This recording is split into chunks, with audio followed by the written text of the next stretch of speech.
Welcome to the OBR streaming network. This is a brand new edition of The React. My name is Brad Ward. The man next to me is the always fantastic Pete Smith. Glad to see you all filing into the chat. You guys got here early tonight and chatting it up before the show even starts. So we appreciate your contribution. If you're watching on X, hop on over to youtube.com/orange and brown report and hit like and subscribe.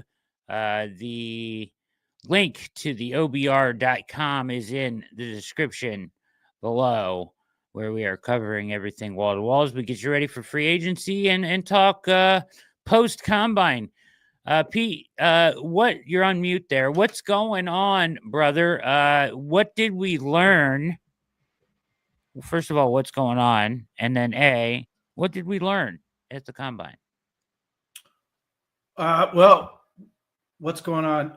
It's a really, really busy week in terms of just unpacking everything from the combine and then trying to get everything ready for what's to come. So if you're not subscribed to the OBR, I would highly recommend it. There's going to be a whole bunch of stuff coming out over the next couple of days, stuff Brad doesn't even know about yet, that you're going to want to know when it comes out in terms of free agency, the draft, all that stuff. So it's a good time to get in if you're not already in. If you are a subscriber, you're going to get more info tomorrow, Thursday, and probably Friday, definitely Friday, and into the weekend as we get ready for the start of the league year. So there's all that stuff. In terms of the combine, I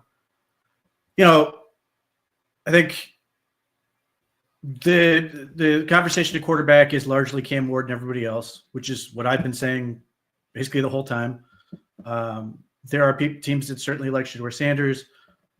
Just it's Cam Ward is so far from everybody else. And I've heard Todd McShay sort of describe it this way, and I agree with him. It's not a great TV draft because you don't have all these quarterbacks or the positions that really stand out in terms of what's going to be drafted at the top of the draft. And there's some element where I don't want to say it was forced, but there was a feeling that it was a 2-quarterback draft and who's going to be the top one and all that stuff, which is always a compelling thing. But once people got to the combine, it just seems like that sorted itself out very clearly. And it was Cam Ward and then everybody else. And, the conversation is Shedeur. Not only is he closer to the rest of the field, but that there are some teams that may have him as quarterback 3, like I do. So that's the lay of the land from there. And then we got the Abdul Carter news, which was weirdly reported. It was a huge deal for about 5 minutes, and then it was like, oh, no big deal, it'll be fine. So nothing has changed from that standpoint. And then now Brad Stainbook reported out today that Shur Sanders and Travis Hunter will be in Berea Wednesday for their in-person meeting. So their top 30 visits have started. We already know 4 of them, so we'll see if they use them all. They did not use all 30 last year, but I think they got up to like 24, 25. Yeah, it feels like, you were talking about the quarterback. A lot of us, those of us that talk about this every day, kind of feels like the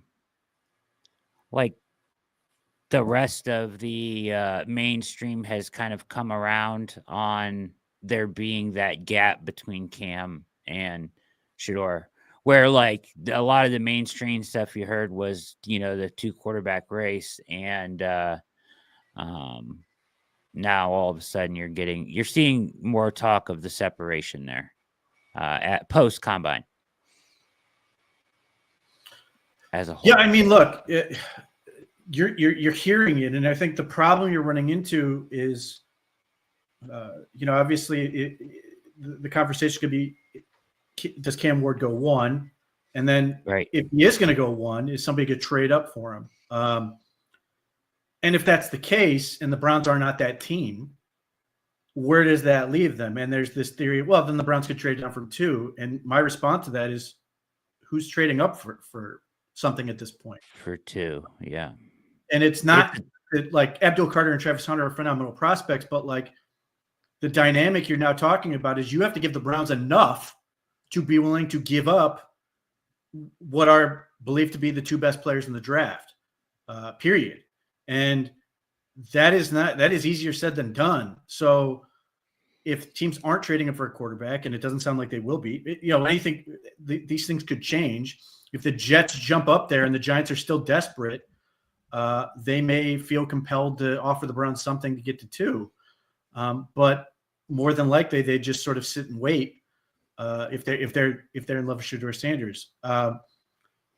At that point, I think the Browns are just going to take a player, and my belief is that they would take Abdul Carter at that point. But there's still time to sort of shake things out with that. But and I think that's potentially working to Tennessee's benefit. We'll see if a team is willing to pay that price. The New York Giants certainly stand out as the team that would be, I think, the most desperate, because Joe Shane is literally trying to justify his existence in New York. They didn't take J.J. McCarthy last year. They didn't take Bo Nix last year. They took Malik Neighbors, looks to be a very talented wide receiver, but they don't have a quarterback. They're in year 3. They've year 3 or 4 at this point. They had the first year where they went to the playoffs with Daniel Jones, and then every other year has been awful.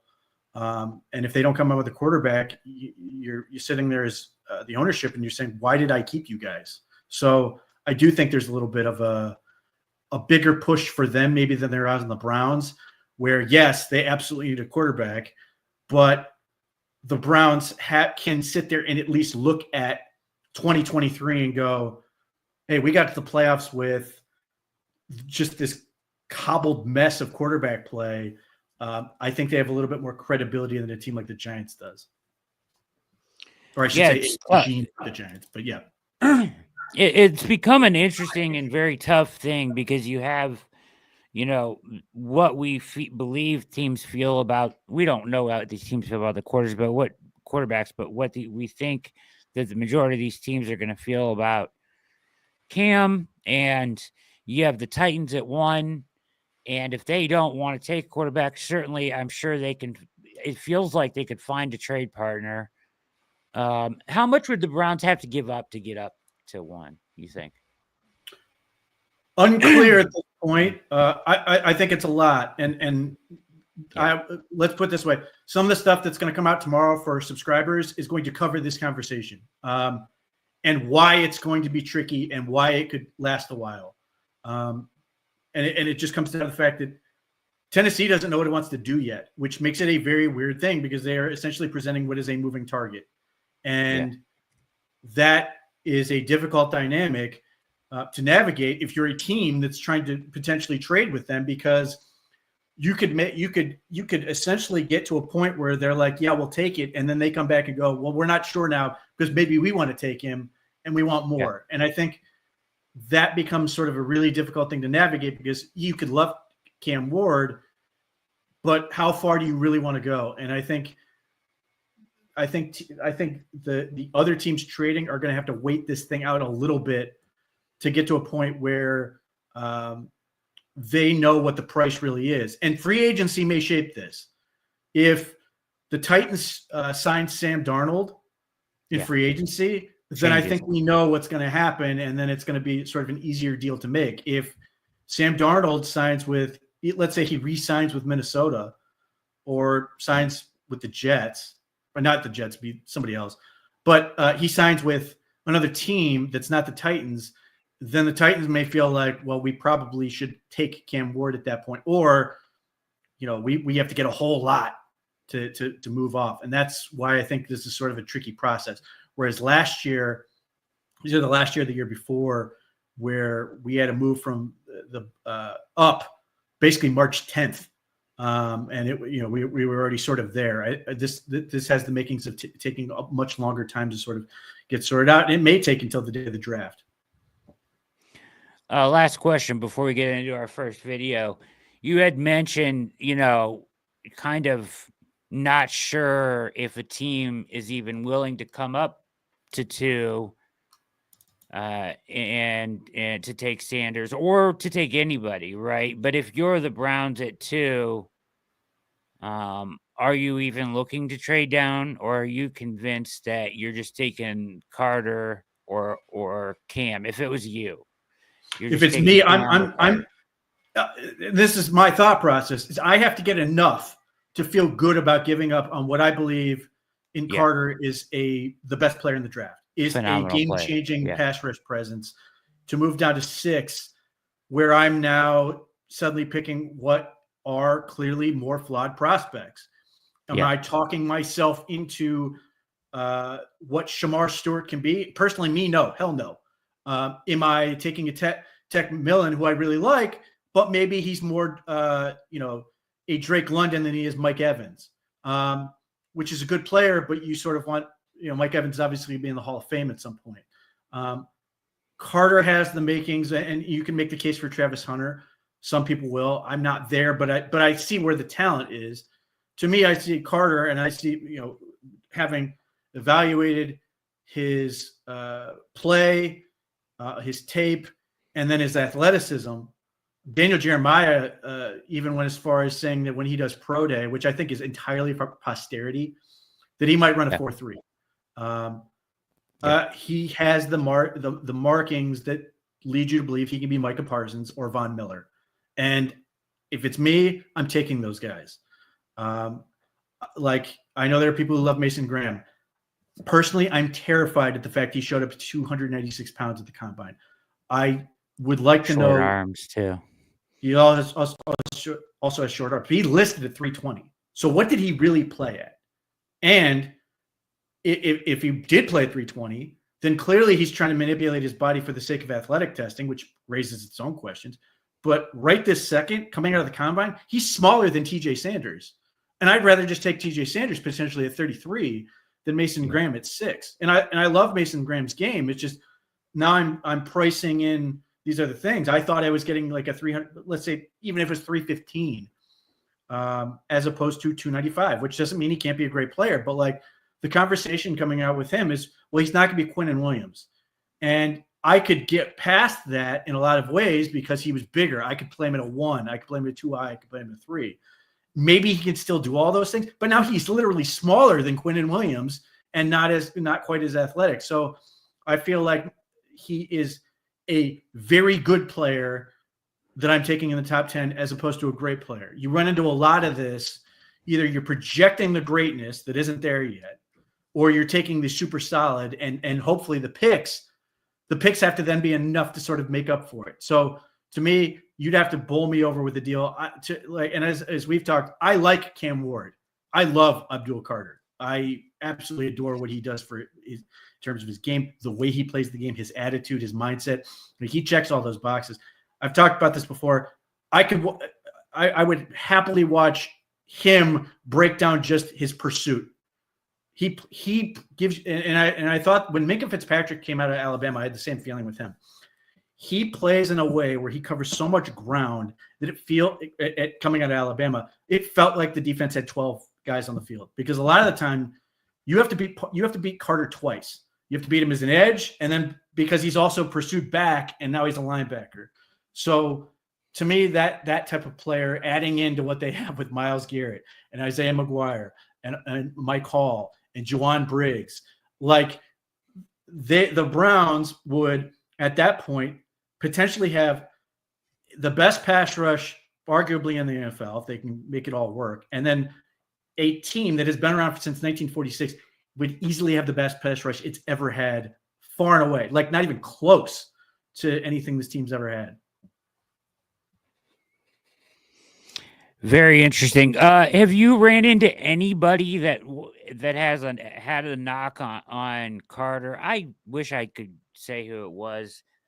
I just heard somebody was comparing him at, like, they were talking about Carter, and he was like, yeah, I think he's going to be great, but when you say Micah Parsons, I don't think he's in the same league. I think it was one guy I heard say that, and that's the only time I've ever heard anybody say anything negative about him.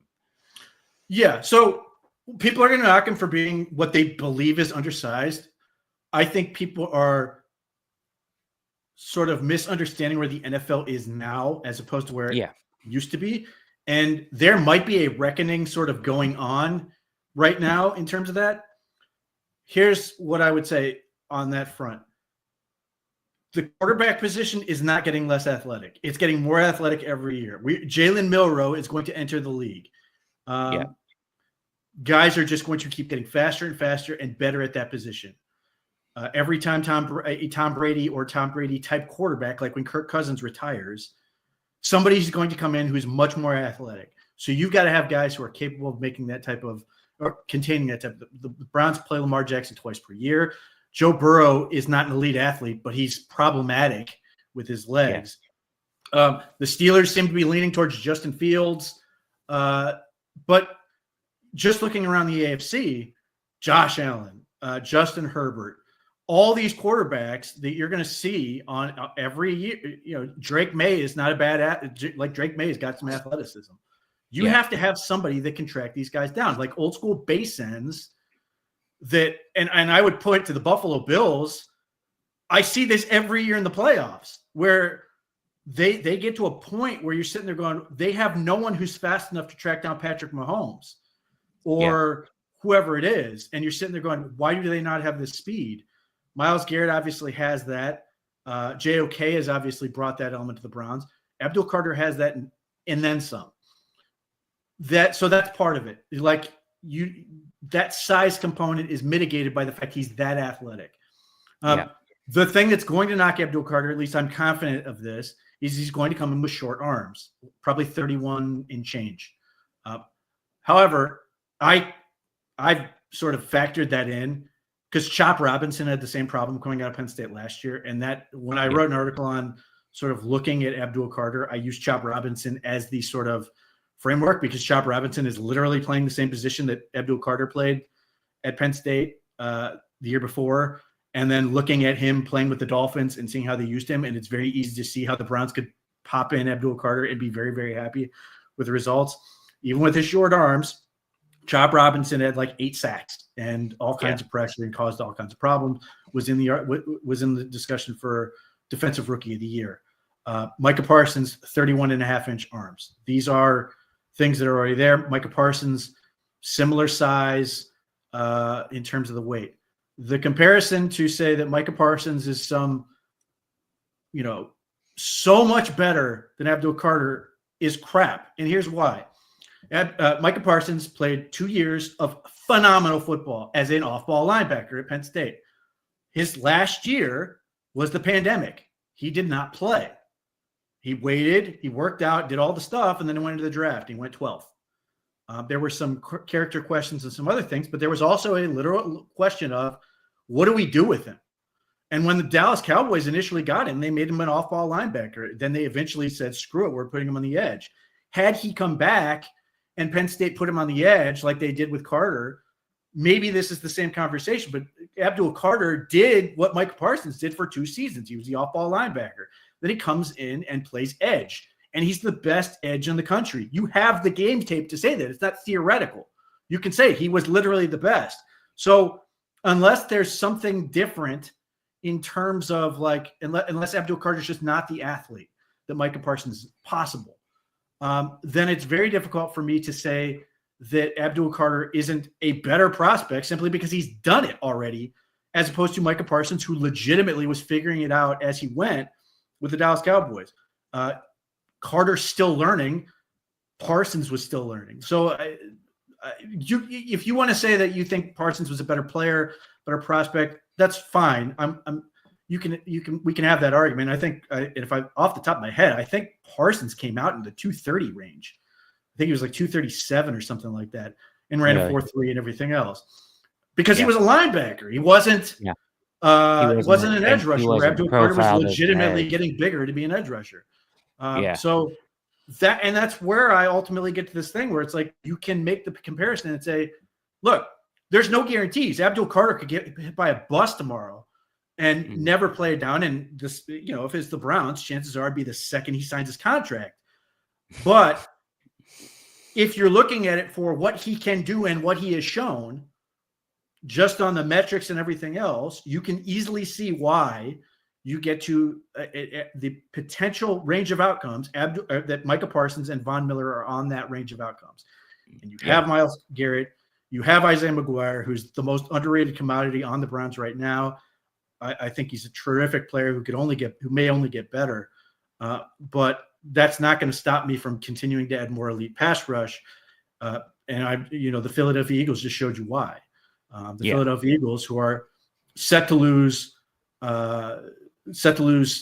multiple defensive linemen this year, and they're still in great shape, and they just may add more.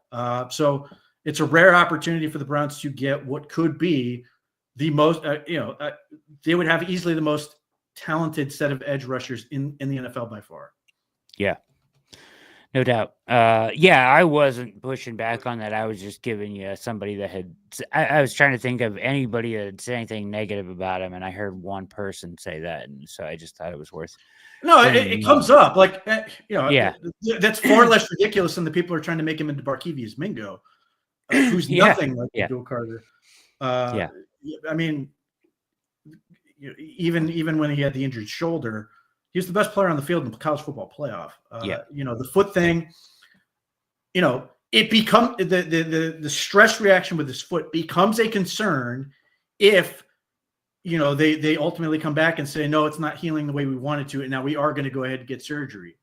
But the way they've talked about it, the way they're talking in terms of not only is it going to heal on its own, but we're getting ready for pro day. If that holds true, then it's a non-factor and completely irrelevant. And the shoulder apparently is already good or going to be good. Teams are going to have that medical evaluation anyway. More than likely, Abdul Carter will go back for the medical recheck, and teams will get one last look at scans and everything to feel super good about the situation. But unless they come back and go, nope, it's not healing right, we're going to get surgery. At that point, now I'm a little concerned. It still probably wouldn't stop me from drafting him. But at least at that point, messing with feet can obviously be a real hindrance. Yeah. What he didn't. So he got his medicals checked but he didn't measure. No, he didn't weigh in or do any of that stuff. And I don't know why that is. He just declared he weighed 248 and this is the weight I'm going to play at. Okay. All right. That's what I just remember hearing, thought that was weird, but we'll get those measurements at some point though, right? From him. Yeah. Pro day, he'll get measured and all that stuff because teams are going to want to know. Hell, the Browns, who I believe Mary Kay Cabot reported are having him in, may measure them himself and just get it right at the facility. Obviously they won't release that to us, but wouldn't shock me if the Browns were like, let's go ahead and get this thing squared away just so we have the information we want. Perfect. All right. You're watching the React. Make sure you hit like and subscribe. Let's get to our combine winners and losers. Now, this is really more or less about winners and losers, but it is. I have fast forwarded to the part about the Browns sort of here on this show here that we are going to show. And they talked a lot about the Titans and Carter and Ward, but they get to the Browns here at about the 27-minute mark with this is Dane Brugler in the Athletic show here. So talking on the topic here. Let's see if we can get this right here. As requisite, there are.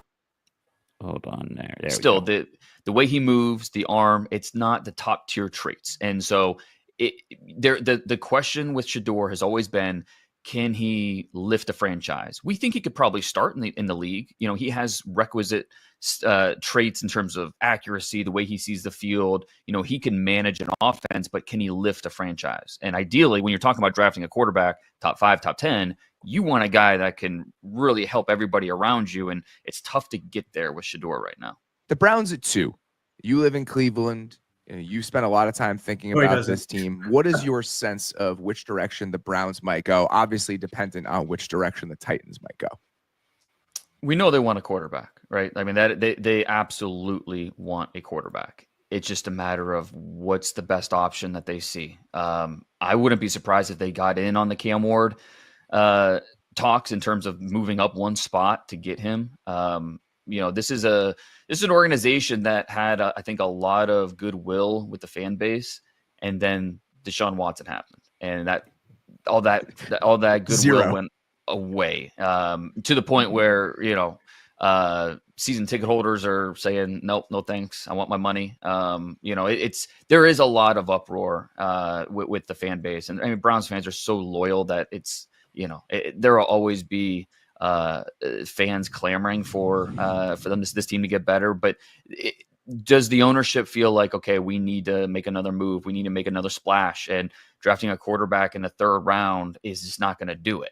So the Browns are tough to figure out because we know they want a quarterback. It's just I don't know what the right answer for them is.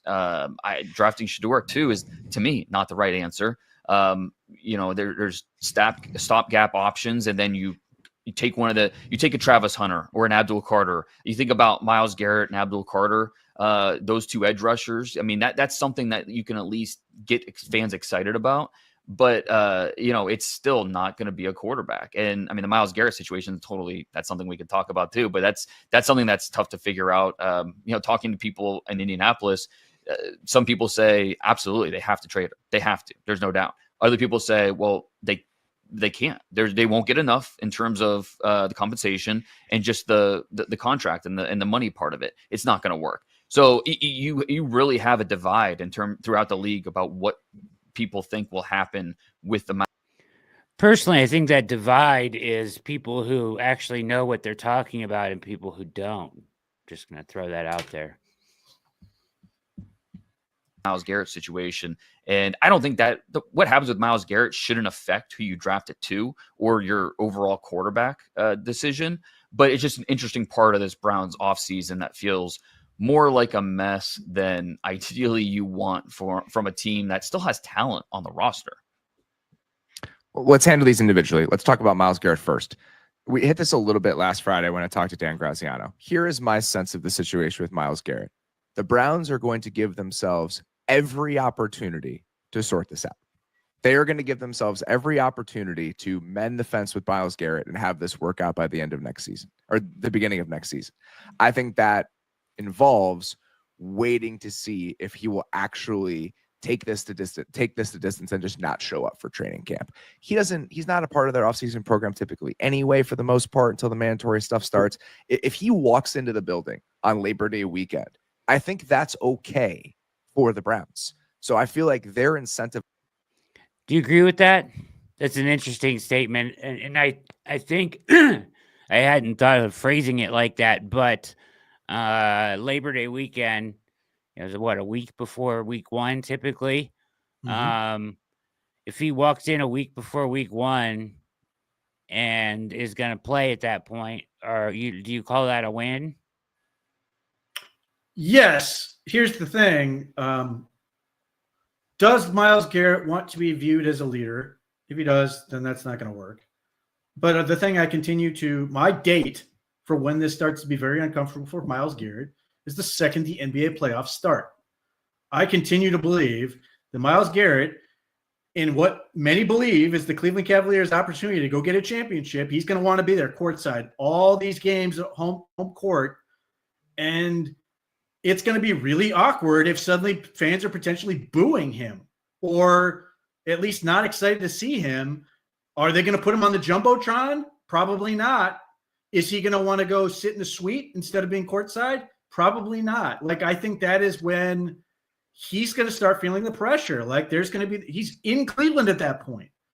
Unless he's bailed on this, being part owner of the Cavs and he's no longer interested, which I severely doubt, because he's literally gotten a chance to hold the Larry O'Brien trophy at the end of this year.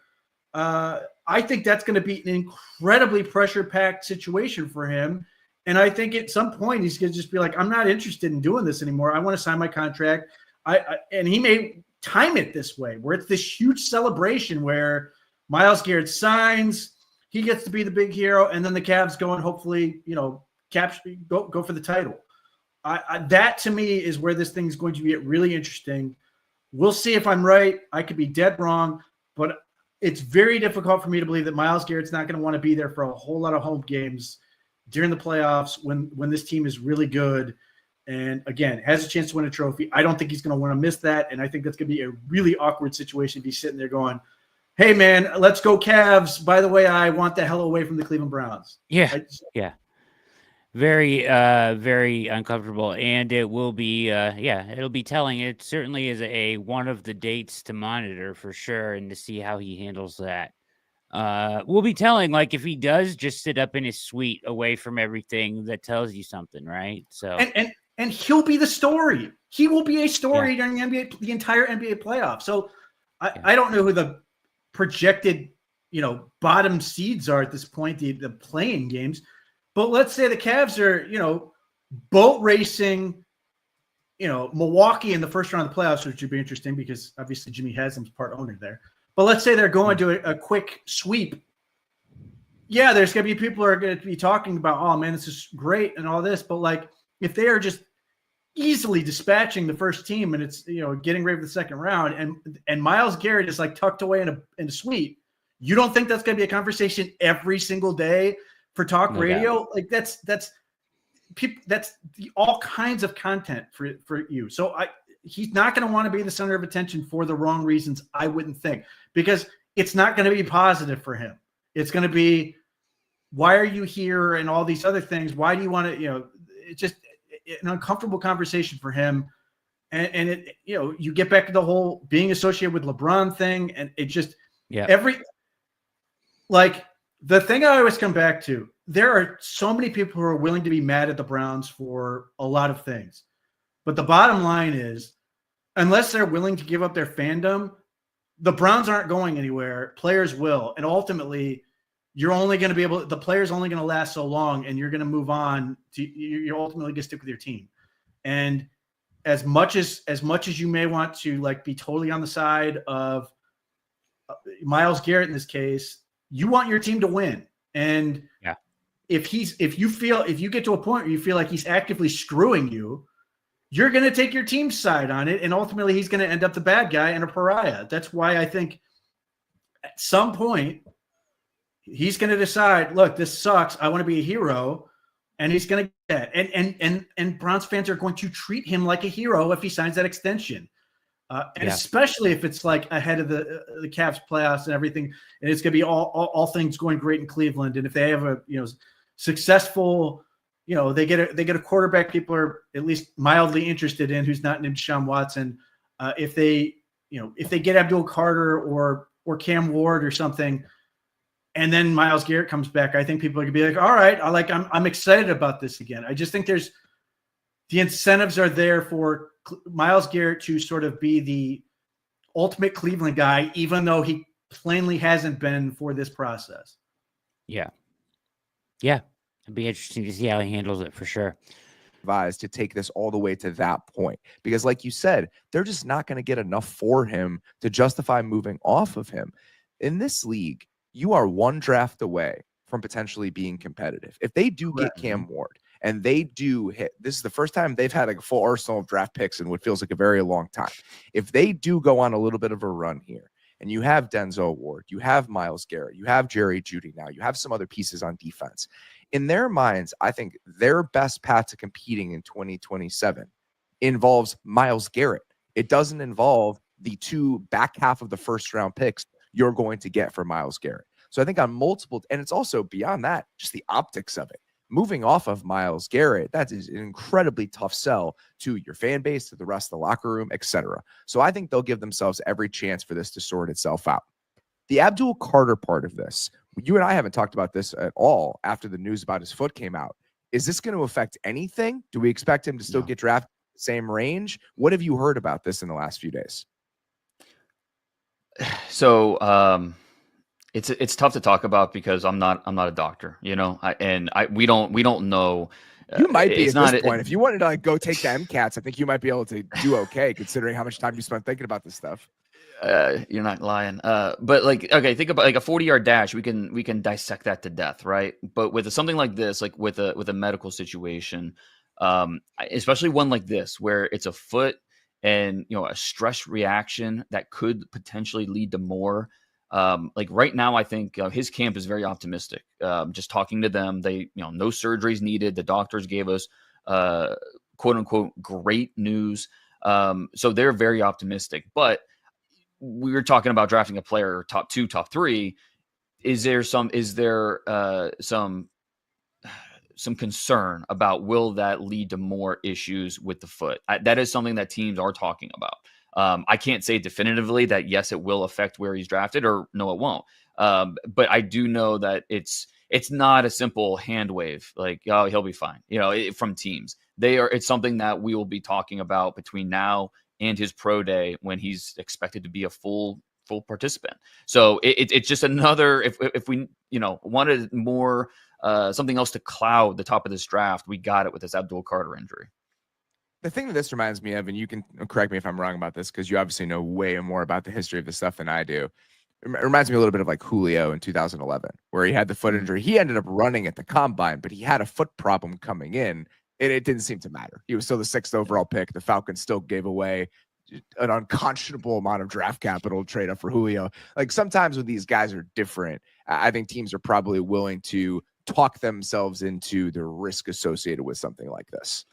Well, and the team they traded with, the Browns, who the Browns did have concerns about the foot. So, I mean, I think it's every team, every doctor has their own opinion about this kind of stuff, because it is more of a science, but we're still projecting out in terms of how this is going to look a year from now, 2 years from now. And so doctors, with their prognosis, it's tough. And every team has a different appetite for risk.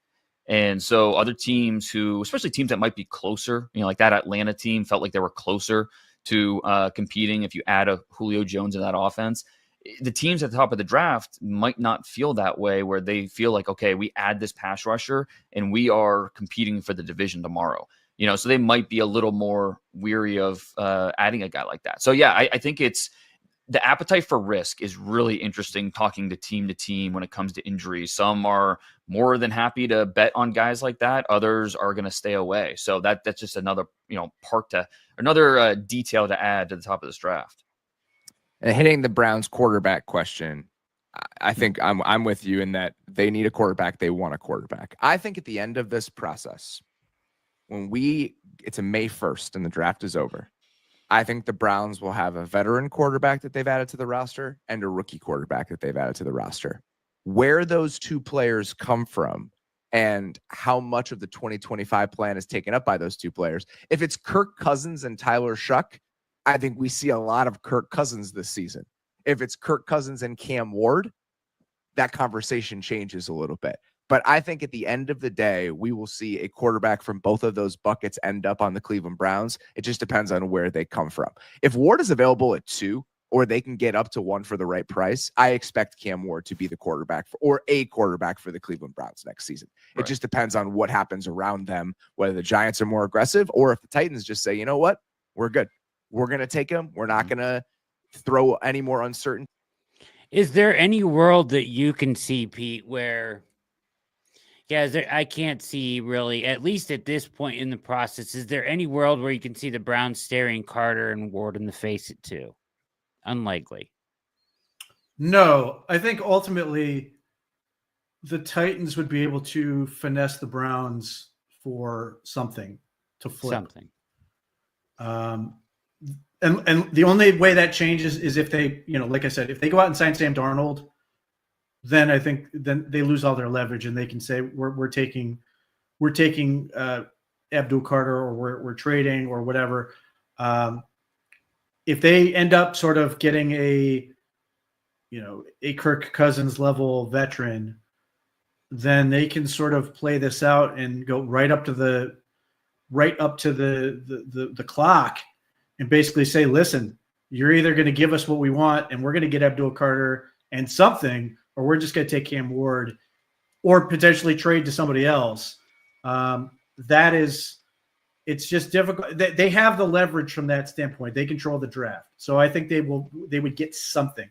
The question is how much and what, how realistic is their price? My sense of it is they're not going to be realistic with price. But again, that whole thing changes if if Sam Darnold if they sign Sam Darnold to a contract. Yeah. So free agency will dictate a lot of this, and it could fill a lot of holes potentially and change the landscape of the top 5 to 10 picks in this draft. Certainly, the stuff there about Cam Ward and Kirk Cousins, or if they draft Cam Ward, do you suspect that he starts week 1, or are we talking a veteran and then to Cam at some point in the season if you had to predict? It's a good question. Man, that's tough. I would suspect it. I guess it depends on the veteran. If it's Kirk Cousins, I suspect Kirk Cousins would at least start week 1. But you never know. I mean, and that's the thing, and that's going to be part of this whole conversation is like, one, there are some weird complications with Kirk Cousins that might sort of get him out of the gate late. And then, in terms of the whole free agent market. And then 2,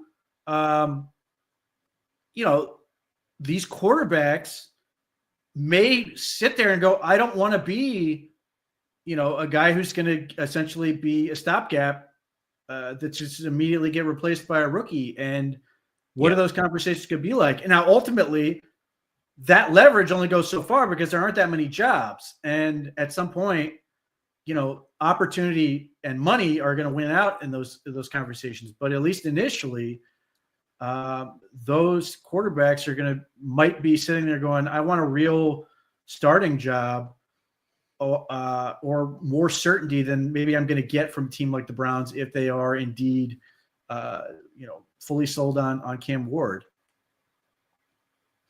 Yeah, it's interesting. PJ Walker, didn't see that one coming.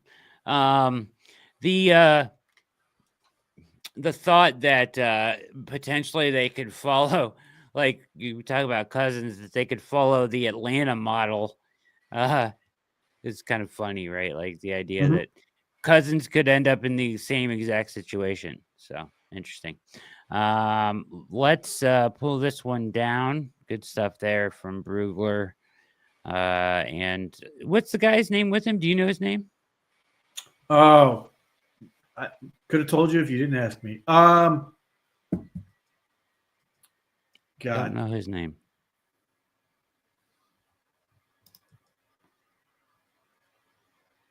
Yeah.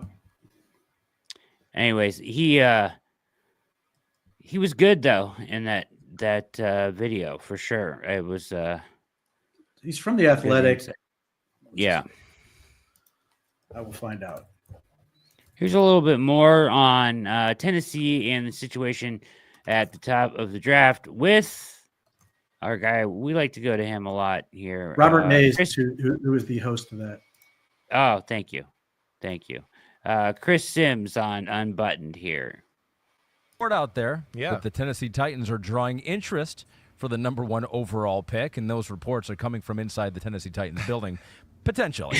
But who knows? Who knows what will happen there? So DraftKings has the odds. Who will make that number 1 overall pick? DraftKings currently, at least, does not believe the reports. They have the Titans as the odds-on favorite, minus 280 to make that number 1 pick. But you got the Raiders there lurking, Jaguars lurking. Raiders a team that need a quarterback. Giants 4th at plus 550. So, did you hear anything about the Titans? And no, I get the sense that it's early here. It's early. Everybody's still doing their homework, trying to figuring out how to stack their board.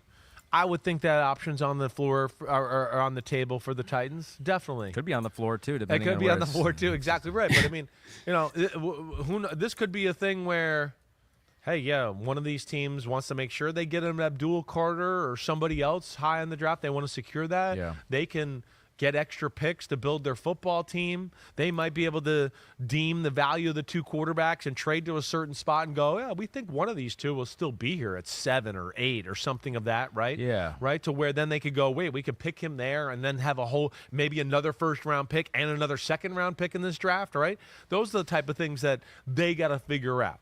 And, that again, this is where hopefully as I evaluate and start to see the value of these guys and how damn good they are, hopefully I can clear up some of these conversations too as we go forward. Well, that's what was curious to me is I don't know if it's more likely or less likely the pick gets traded because we have a draft this year where it doesn't seem like there's going to be a consensus slam dunk. He's one overall generational talent type player. I know. Right? So, but when there is that, the team is less likely to trade that pick. Yes. So there isn't that, but then that also means that other teams may not be as aggressive in trying to get the number one pick. Like, right. Like, if there's not that number one guy, like we've talked about, like just in my early phases, and I talked to Connor with this when I was cheating on you at the Combine last week on Wednesday, was the fact that the other defensive ends are so good, in my opinion, I do think hurts Abdul Carter's chances of being number one. And it hurts the scenario you're talking about where teams might go, yeah, we need a pass rusher, but okay, Abdul Carter is the top one,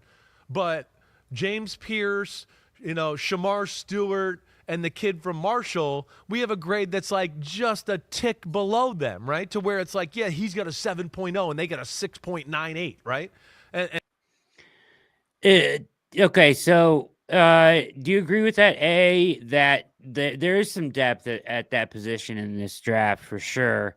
I know Shamar Stewart is not one of the guys that has a lot of production or anything like that you wouldn't put up there. But the other two, would you consider how far of is it night and day between Carter and the next guy for you? I think he's far and away the best. Having said that, I think Shamar Stewart should go late one, but it nevertheless reinforces his overall point of how talented the group is. Mike Green, there are real character questions that teams want to evaluate in terms of stuff going back to high school and then his start at University of Virginia. He denied everything at the Combine, so teams are going to have to evaluate. I think Carter is better than Mike Green even without the issues.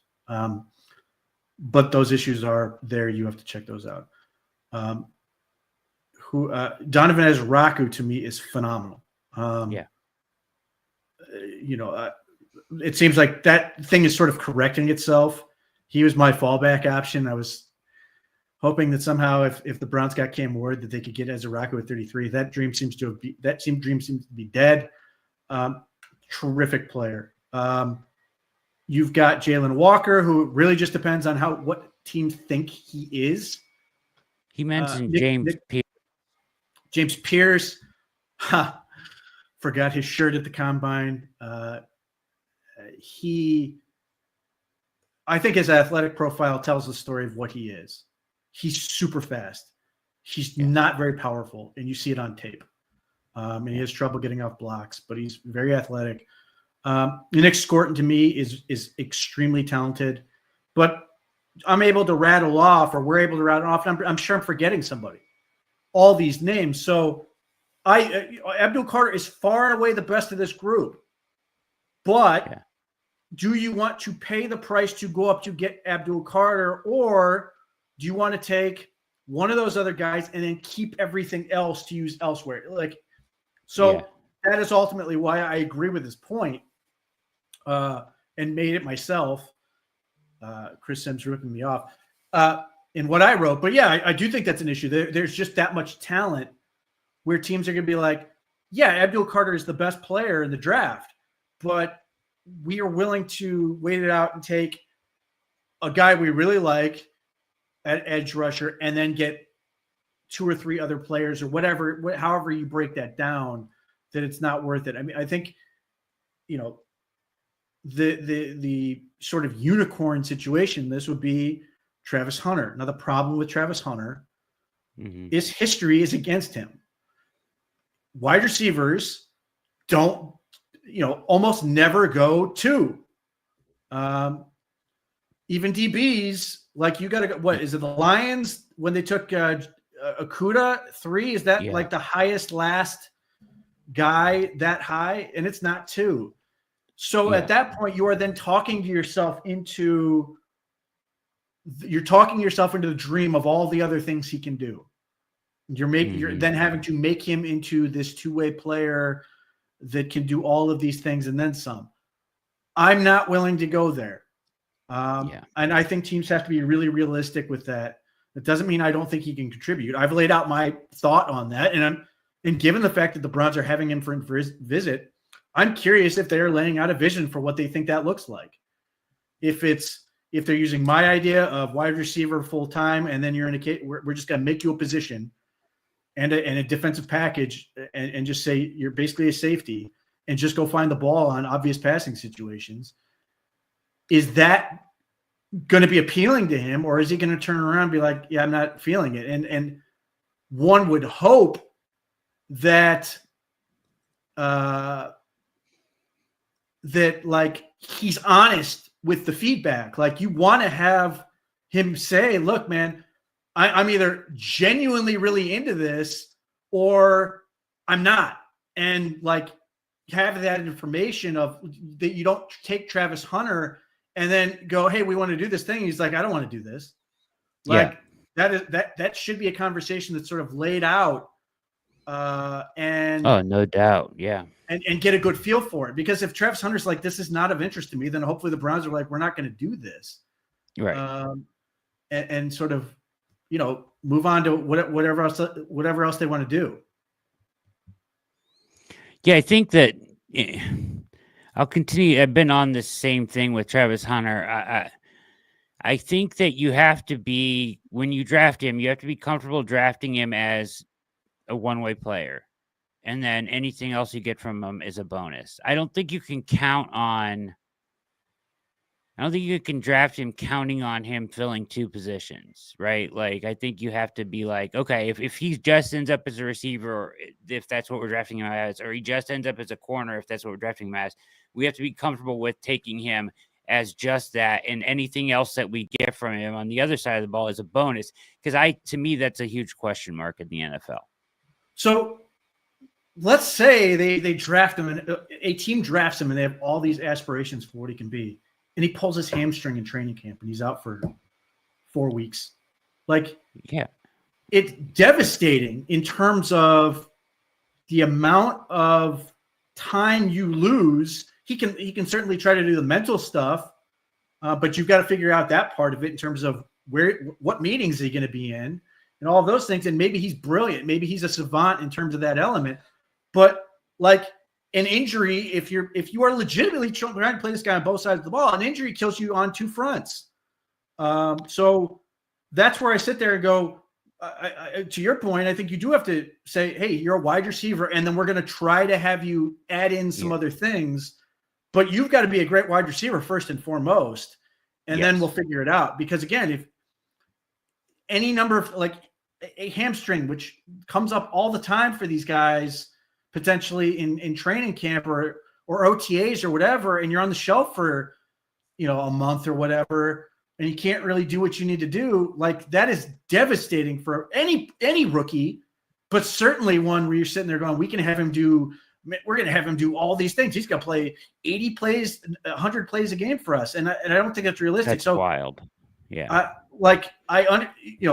Listen, the second the NFL turns injuries off, sign me up.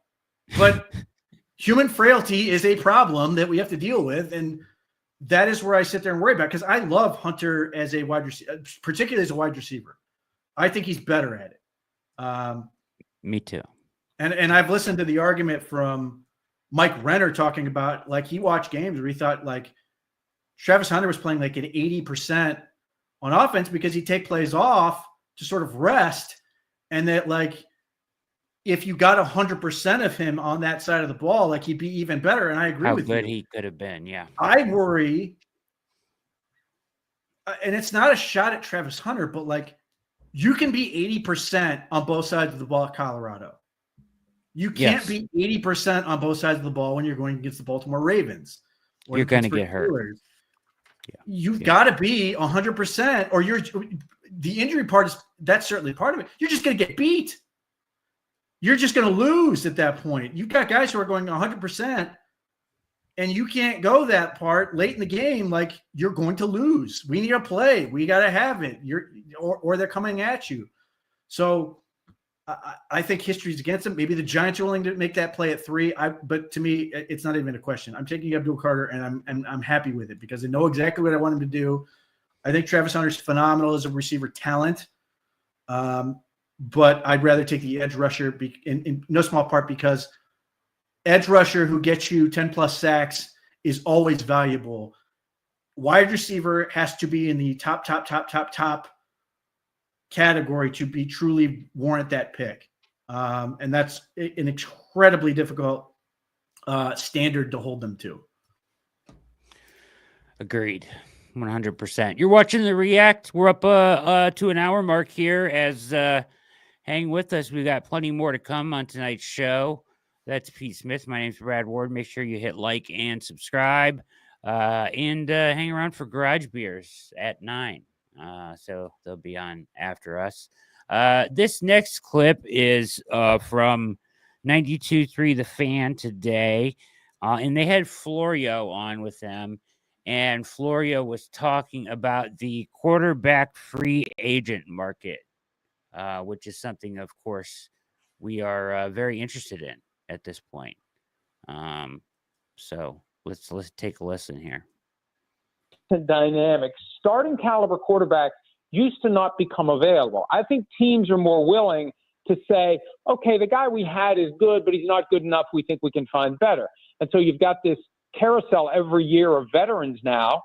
Does one of them really stand out? I mean, is Sam Darnold's success last year in Minnesota, is that something that can be duplicated without Kevin O'Connell and Justin Jefferson and Jordan Addison and TJ Hawkinson? I don't know. Somebody's going to take the chance, if he leaves Minnesota, that it can be duplicated. What does Kirk Cousins have left? Was last year's regression where basically his body shut down on him by all appearances during the season? I think that was the result of overcompensating for the lack of power from his lower leg due to the Achilles injury. Is that something that goes away? Or is it the sign of Father Time inevitably, as to every player, winning the race and the guy's just shot now? We don't know that. Somebody may end up taking that risk. So I think for all of the free agents, look at Aaron Rodgers. I mean, you got to want to welcome the entire Aaron Rodgers experience to town, and you're also betting that he's still got gas in the tank. So I think all of these free agent quarterbacks come with an asterisk, a red flag, a caveat. And, you know, I know the Browns are going to be looking. The Browns need someone, and they're going to have to trust their evaluation. They're going to have to trust their information, and they're going to have to ultimately make a prediction that they can take that guy, get him for an acceptable value in light of the massive salary cap burden that they still have to deal with Deshaun Watson's contract, and try to turn him into the kind of guy who can win football games. It's not going to be easy to do because, again, great players do not get to the market if their current team sufficiently values them. He makes a good point, and we know this about free agency, right? Like there's a reason these guys make it to the free agency market, and especially in the quarterback market, all of these kind of retread quarterbacks, especially these veteran guys that at one point in their career were really good. There's like a cycle of like 6 to 8 guys now, ranging from Russell Wilson through Aaron Rodgers and Cousins, and Darnold is probably on the high end because he's a little younger and he just produced well last year. But there's questions about, because he was in O'Connell's offense and who's the guys he had around him. Can he do it? There's kind of an asterisk or a red flag with every single one of these guys, right? So, like, how do you pick? I mean, obviously, I think that Cousins makes the most sense, but that's all depends on your kind of evaluation of what he is physically too at this point, right? Like, do you believe that, he talked about the injury that he had to his shoulder and his Achilles that he was recovering from, and kind of when he fell off towards the last 6 games of the season. Before that, he was better, but not great. So how do you look at this free agent class, and who is the ideal person for the Browns? Well, I mean, if Sam Darnold was the no-doubter, like, I know Minnesota's saying he's earned the right to be a free agent, they'd have franchised him, like, period. They would be like, yeah, we're not letting it happen. Yeah. And they still may re-sign him. But yeah, everybody's flawed. Kirk Cousins is still the dream, and it's because the risk is already factored in. You'd be paying him, assuming he's released, $1.255 million. Like that's acceptable because if he can't play, you can cut him. Done. I think but obviously, I worry less about the injury stuff because it'll be another year removed from the Achilles, and hopefully everything else will have worked itself out. And then you'd like to think that reuniting with Stefanski, it will be more comfortable for him, given that he's had success there before, sort of knows what to expect and those type of things. So that's the dream. But Daniel Jones, part of it is you are banking on the fact that he started 70 games. So, and won a playoff game. And you're sitting there saying, look, he hasn't been great. Otherwise he would still be a Giant. But if we can, because he's played enough football, we can sort of reduce the amount we're asking him to do. And he can sort of just succeed sort of in the same way we just saw Darnold do it. And that's not to take anything away from Darnold. Darnold was really good this year. But it's easier when you know you're going to have good blocking, when you know you have a productive running game, when you know you're throwing to Justin Jefferson, and all your weapons are great, and you have a good coaching staff. Like that is the dream scenario, that everything's working in concert and good things are happening. So that is where you're trying to do. So the Browns are sitting there trying to determine who they believe fits the best. And go from there and basically get the results that the Browns have shown to be able to get with anyone not named Deshaun Watson. That everybody that else who has played has been better. Yeah. If it wasn't, for you, it would be Daniel Jones. If it wasn't Cousins. Yeah, I mean, in a perfect world, I want both of them. But yeah, I mean, we've talked about the reasons that's probably not realistic. But yeah, I think Daniel Jones is the best. To me, the best opportunity for them to get competitive play immediately. I would argue that Jerry Jeudy would be literally the best wide receiver he's had in his career. He had a very brief time with Malik Neighbors, who's not sort of Malik Neighbors yet. And there just wasn't much there. So I think those things can be helpful. The running game wasn't good when he was there, even though they had Saquon Barkley. Saquon Barkley had a couple 1,300-year seasons, but he also had injury-riddled or just not blocked years where he just wasn't that guy. So, I think Daniel Jones is the best other option, but we'll see. I mean, there's no guarantee that they're going to be able to get him either. Okay, so this next video, I've been waiting for this one to come out because they go through all the teams in the NFL here on the 33rd team, how to fix the team in 5 minutes. And they finally, at the very end of this series, have come out with the Browns one here as they are doing the AFC North, I think, last. But here we go. This is the 33rd team. The guys used to be with PFF on how to fix the Browns. Browns, hit subscribe. Do the subscribe thing. Hit the thumbs up. Do all the things. Hit the button. Hit the bell. Make sure you know when Check the Mic is going live. We're giving a little extra time to the Norths here today, Sam. But we got the Cleveland Browns. They're picking at number 2 overall. And what are we doing here if we're the Browns? Let me start by saying I think the overall job that Andrew Berry has done has been good, solid, cogent, good. It's been good. The Watson thing has been awful, as we know. And it's Aaron Rodgers level of trickling down tentacles into all other parts of the organization. Awful. So the sooner you can get out from under Deshaun Watson, the better. Other than the obvious, Mrs. Lincoln, did you enjoy the play? Is it possible to have a good overall job when you've committed literally the worst personnel move that's ever been made in NFL history? Barry has been getting crushed left and right by his own fan base, but interesting. He comes right out and says he thinks he's done a good job. Listen, this is the thing that Browns fans hate hearing. Yeah. A lot of people think Andrew Berry is good at his job, save for that. Save when for you Watson, hear a whole lot of Browns fans who will tell you they think Berry can't draft. Almost everyone else outside of Cleveland will be like, yeah, he may not be great. Like, he's probably in the middle of the road. And to my view, I would say it's getting better. We are trending in a positive direction. I think there's some element to this, unfortunately. It's a thing where you need time to sort of figure it out. It's tough to sort of immediately hit the ground running. And Washington, people will push back and go, well, look at Washington. I would argue that's a lot of luck, but more power to them. We'll see if they can keep it going. But so much of this comes down to good processes and at-bats.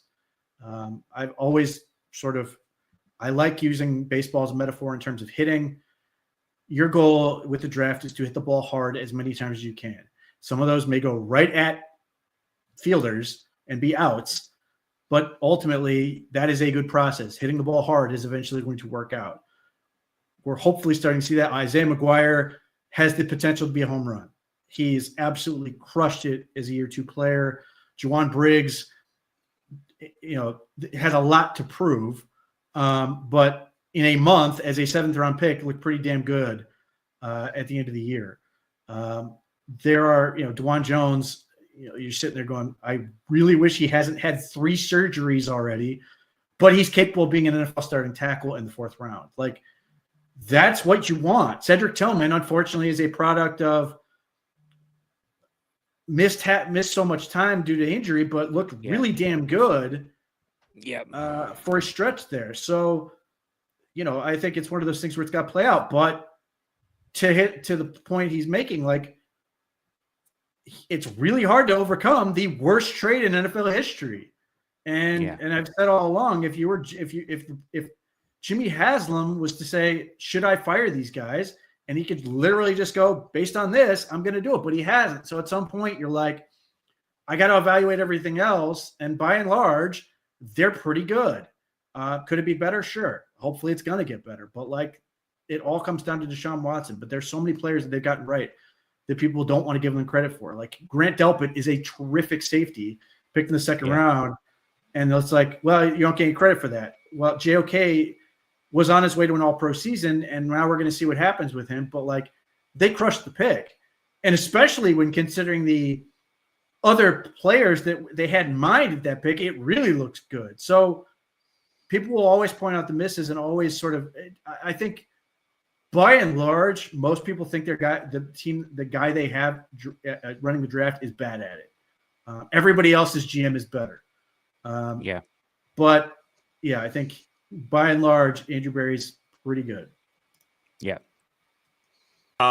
Maybe, because I don't know how much of that was him plus ownership, coaches, or whatever. But my point is, if they were able to draft Cam Ward, I don't think Cam Ward's walking into this awful situation, right? That's what I'm saying, right? I think the infrastructure between Stefanski as a coach and an offensive line that certainly regressed, but I think can get back to form. Some pass catchers where they could use a little bit of juice, but they have some players there. I think it's a good enough infrastructure for a rookie quarterback to come in and to build upon. Obviously, the most important decision has been awful and terrible, and every time a non-Deshaun Watson quarterback went out there, the team was better. That's bad. That's very bad. Yeah, very bad. So, we don't have to relitigate it. It was literally, I think it's genuinely the worst personnel move that's ever been made in the NFL. There have been some terrible moves made, and even some terrible moves made recently, and nothing comes close to the Deshaun Watson deal with everything involved. The draft picks you had to give up to make it happen, the contract you signed him to that is still not just unprecedented, but it's treated as an anomaly. The rest of the league did not treat that as precedent and continue with it and go they went, no, that's ridiculous. That's an idiotic move the Browns did. We're not acknowledging that as a thing. And the morality of the whole Deshaun Watson saga at the time. It goes down as literally the worst move that's ever happened. So it leaves you in this spot where you're still saddled with this guy's contract. I can't imagine any team being willing to take that off your hands for anything. You can't really cut him. So the only way out of this, we are left with the decision of at number 2 overall, do we draft a quarterback or not? Maybe. Yeah.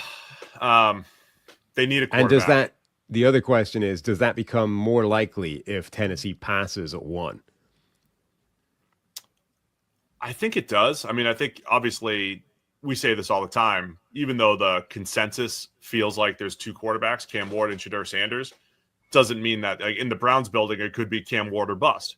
Could be right. Shur or bust. So who the heck knows? But if it's Cam Ward or bust, then if he's available, they take him, right? So I think it does depend on what Tennessee's going to do, or if the Giants jump up to number 1 and take the guy that the Browns like. I mean, I'm curious how much they need to they do a full reset here as well. I've said this for the Jets. I've said this for the Raiders. Are they the type of team that should say, let's look to 2026. Let's make all of our moves toward the future. The quicker we can completely move on from the Watson thing, the better. But right now, while we're in the middle of this contract, it's going to be difficult. It's just going to be difficult to build the team around him. Like, let's make 2026 moves. And if that's the case, maybe you go best player available. You take Abdul Carter. You take Travis Hunter. You have to take shots at quarterback the same way I said with the Steelers. You go second wave of QBs. You get somebody in the building, somebody that you just could hit on in the second, third, fourth round. And you just look to the future as you try to. So they talked about this, and I wanted to ask you about this tonight on the show. All this talk about 2, right? What about 33? Where are you at with that? Like, do you have, like, say they get Carter at 2, what would you want at 33? And vice versa. What if they got Ward at 2? What are you looking for at 33? I mean, obviously you got to play the board, and we don't know what the board's going to look like. But, hypothetically, that draft pick is overnight, is often a traded pick back because teams are eager to come up and get somebody that's on the board overnight, and they decide they're going to get super aggressive the next day. We've seen that a lot of times, right? So it's kind of, you're in the catbird seat there going overnight at pick 33, which is interesting. So what are your thoughts on how they play that? Well, if they take Abdul Carter, all attention's going to be on the quarterback. And depending on how the board falls, they may call up and try to trade up into the end of the first round to go get a guy. And the team that stands out to me who might be willing to make a deal is the Vikings at 24, because they don't have a lot of draft assets in this class. So they may be looking to add more. That's one possibility. It would be that. If I take Cam Ward and now we're looking at 33, then my options are a little bit more open, because if you get Abdul Carter, I'm almost beyond quarterback. I'm almost 100% focused on offense. It would have to be an unbelievably unexpected defensive player, because the Browns just need more young talent on that on offense. If you're just looking at this roster and you're saying, where's the younger talent? It's almost entirely on the defensive side of the ball. So from that standpoint, my initial reaction is look at the line. There are a number of guys I like on the offensive line that are going to be interesting. I'm curious to see how they ultimately get evaluated. Jova Savaiinaea from Arizona is like the dream to me. I don't know how he is as a person, but he's 2 people thick and ran a 4.95 40 at 324 pounds. Like, he is the prototypical brick shithouse at guard. To me, he was a tackle at Arizona. I would kick him into left guard and train him behind Joe Bitonio for a year. You like him better than Connerly? Well, yes. One, I'm more worried about guard than tackle personally, but I think Connerly's phenomenal talent. I think Connerly's going in the first round. Because you don't think Connerly's a tackle? No, I think Connerly is a tackle. What I'm saying is I'm more worried about guard than I am tackle right this second. I thought that kid from Arizona was a tackle as well. No, he was, but he would kick inside. And Donovan Jackson is another one who, if he somehow escapes the first round, that becomes really interesting, because he could theoretically be whatever you need him to be. Yeah. Those guys are really interesting to me as somebody who wants to, beyond the quarterback position. I want to build the lines for the future. And Bill Carter would certainly qualify as doing that on the one side. If you don't get him, I want to find somebody who can be a complement to Isaiah McGuire as a pure pass rusher. For all the reasons I talked about earlier in terms of getting somebody who can have the speed element to cause problems for the mobile quarterbacks. Isaiah McGuire is a terrific base end. I'm hoping he can take another step as a pass rusher and be a complete end. But I also want to get a phenomenal run defender. I want to get somebody else who can come in and give you a pure speed element. And I think this class is loaded with those type of guys. Now, I may not be a 33 if my dream of Donovan Ezeraku is dead. James Pierce may be there. But even later, like Josiah Stewart is a guy I'm keeping an eye on. Antoine Powell-Ryland is a guy I'm keeping an eye on. Braden Swinson is a guy I'm keeping an eye on. I think that getting that element is important. Offensively, I mentioned the line. Wide receiver becomes really interesting. It's a weird sort of situation because I think there's kind of a weird gulf between the guys you think are first round and the guys you probably would rather get in the third round. Yeah. My personal belief is the Browns need somebody who can live on the outside because Jerry Jeudy is at his best in the slot and David Njoku is going to be in the middle of the field. Cedric Tillman would take one spot, but I think they need to fill that other spot. Now, the Browns may address this before we ever get to the draft, but if they don't, that becomes interesting. Is Jaden Higgins from Iowa State good enough? I question that, but I suspect he's going to go around that area. 6'4", tested really well. People want to compare him to Nico Collins. I don't think he's that guy, but the tape is crazy. He's got a lot of talent. Alec Ayumanor from Stanford is really interesting. Was super productive for Stanford. There's a knee you got to check out in terms of he had a ACL, MCL, meniscus injury a couple years ago. Has the size, the strength, ran really fast at his size. I think he was a 4.44 guy at 213 pounds or something like that. And then who am I missing? There's another big-bodied receiver. Jack Bash from TCU, sort of in that mix of guys like that. And again, Jack Bash has and Jaden Higgins have the same sort of problem, is that they have Jaden Higgins has 2 years of pretty good production at Iowa State, but like he was never the guy. And you can try to make the case that that's in part because they had so many, but that generally doesn't work out through history. And then Jack Bash was really good. He's sort of well-traveled. He started at LSU and then hadn't really done much until this season at TCU, where he was terrific. He's another guy, 6'2", had a tremendous three-cone drill, 6'8", 4. I'm just not sure if you're ready to take any of those guys in the second round, and you might want to see if one of those guys is sitting in the third in that Cedric Tillman zone, or you may want to move up from the third and get there. And then the other position that everybody's going to clamor for, I suspect, is going to be running back. Yes. Because of the star-studded nature of the class. I think we're getting to a point where Omarion Hampton is probably assumed to be a first-round pick, along with Ashton Genty.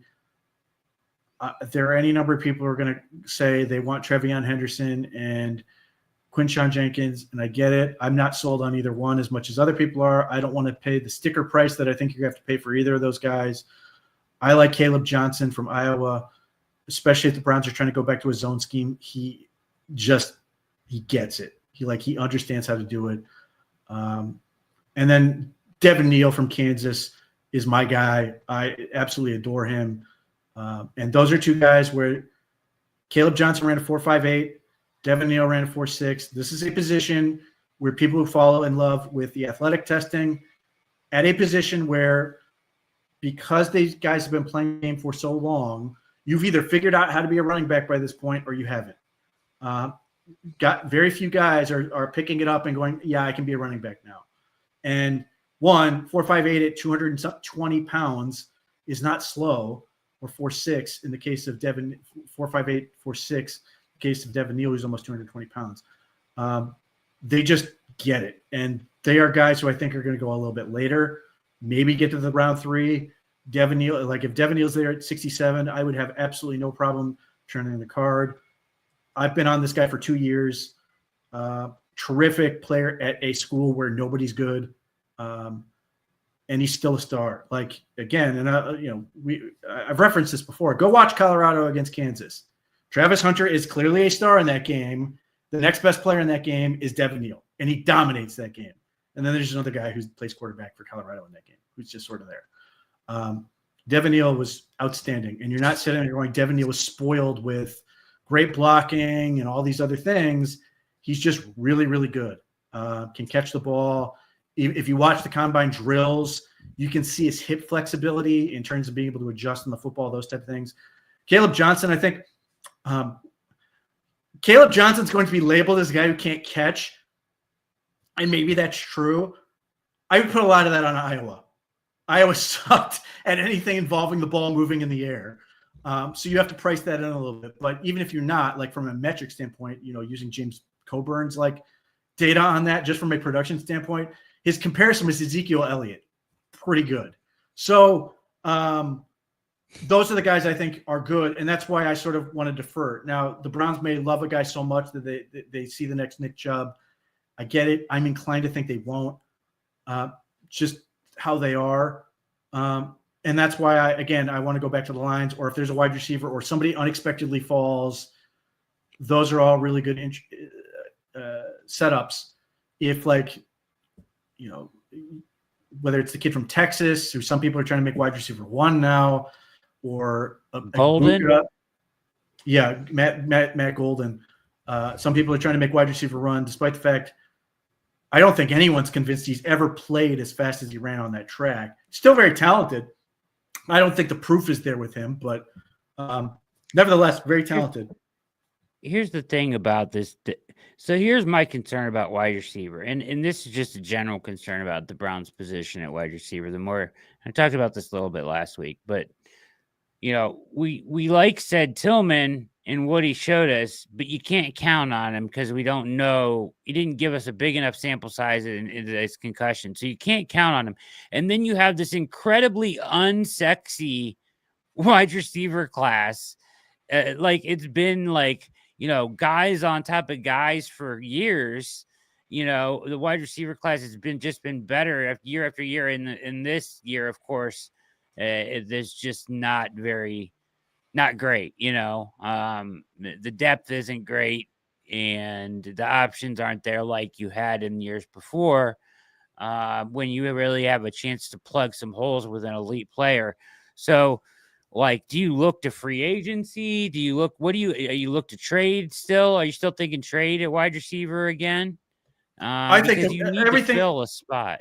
Everything we've been told, on that front is the Browns are going to try to be aggressive at wide receiver, and free agency is never the place to do that. So where's the natural place to do it is trades, trade market, and then potentially the draft. And look, my guy is still my guy, Pat Bryant from Illinois.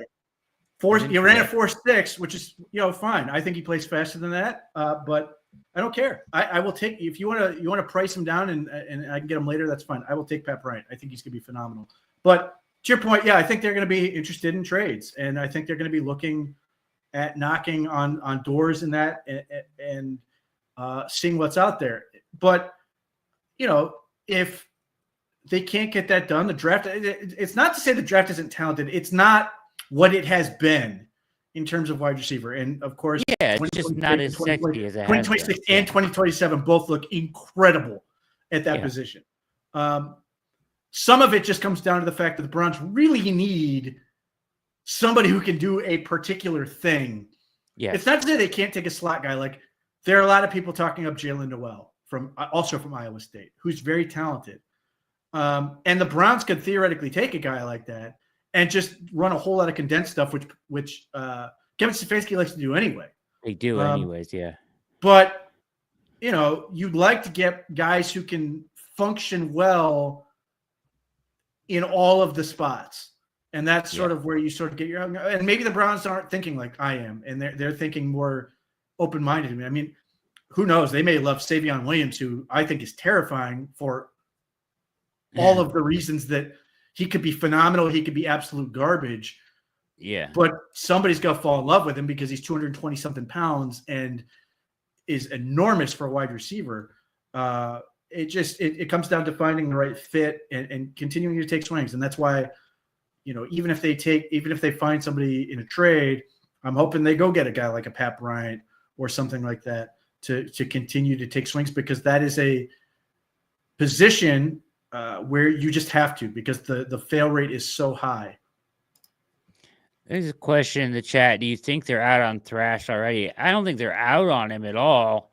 But he didn't have an opportunity to show a whole lot. When he did get the opportunity, he didn't really show out.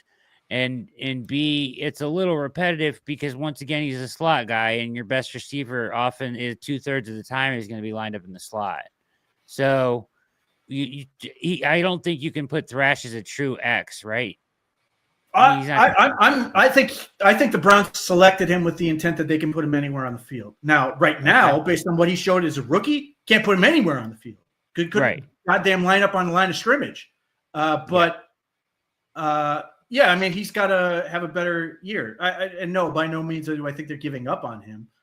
I think they've just got to continue. They've got to continue to bring in guys and continue to try to find the best players. And if they draft somebody, and Jamari Thrash lights it up, okay, that's not exactly a hard. I can live with the problem of having too many talented players. I live for a world where the Browns have too much talent. I think. What about David Bell? The guy that I think is David Bell. Like, he played great before he got hurt. I mean, can he be an X? Probably not. I mean, I don't know. No, he's got to be a power slot. Just he's too slow. Yeah. The question there is like, what is his status? Significant hip injury. Really? Long-term status? Well, I don't know. I mean, it was season ending. Significant enough that he had to miss the whole year. But to your point, he got open and caught the ball.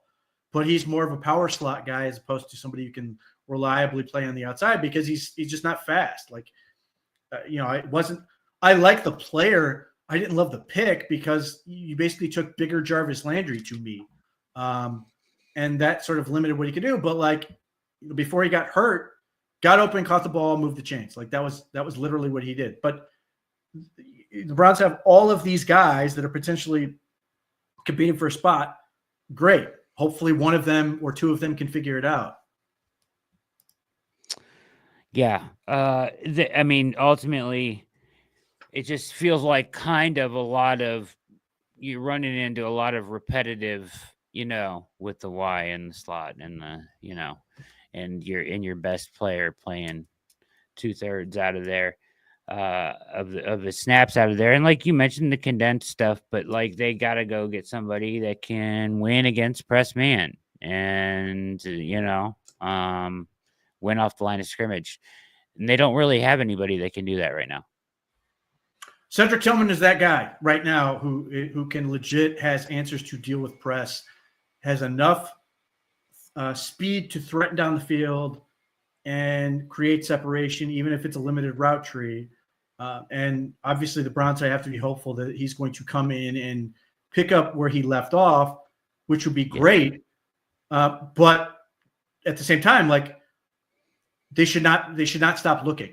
They should continue, because best case scenario, he's great and they get somebody else who's good. And they have Jerry Jeudy, and David Njoku stays healthy and plays like David Njoku. These are the problems you dream of having, where you sit and go, oh, I don't know which great player to put on the field. I only get to put 11. As opposed to, you go. I got to find somebody's lineup out there. Yeah. Do you expect them to draft a tight end? That depends. I think they're going to try to go get a veteran first. I think that Colston Loveland is absolutely great. I think he's a tremendous football player. He's my tight end one. Tyler Warren is great. Fine. They're probably both going to be in the first round and probably not be a factor for the Browns. I was a little disappointed by and large by how the rest of the class performed athletically. Now, some of those guys did not participate. Elijah Arroyo has not done anything yet, was recovering from an injury. Harold Fannin was fine, although he's a player where you've got to sort of be a little creative with him. He's not a true inline guy. Terrence Ferguson from Oregon did a great job.